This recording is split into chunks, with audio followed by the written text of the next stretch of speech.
ifikie tu tuwagawanye watu makundi mawili, kwamba wengine ni watu wa sunna na wengine ni watu wa bid'a mathalan. Kisha ukiulizwa kwa nini hawa ni watu wa bid'a, utaje masail ambayo wanawachuoni wamekhtalifiana, wallahi hii ni dalili ya jahal na mtu kutofahamu. Yani wewe useme ukimuona mtu asoma kunuti katika salatul fajr ni mtu wa bid'a, hada khata.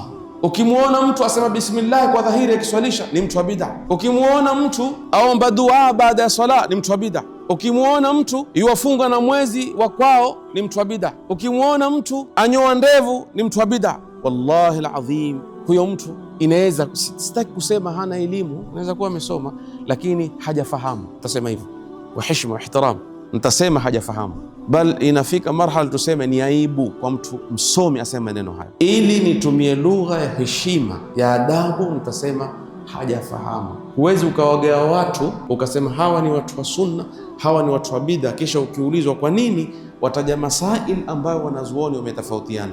Kunuti katika salatul fajri ni sunna kwa madhhabu Shafi'ia. Mtu kuvaa nguo ndefu na akiwa hana kibri ni msimamo wa jumhur ulama kama madhahib maada alhanabila. Bismillahi kwa dhahiri ni msimamo wa madhhabu Shafi'ia na mengine mengi ambayo hatutaki kuyahesabu moja baada ya nyingine.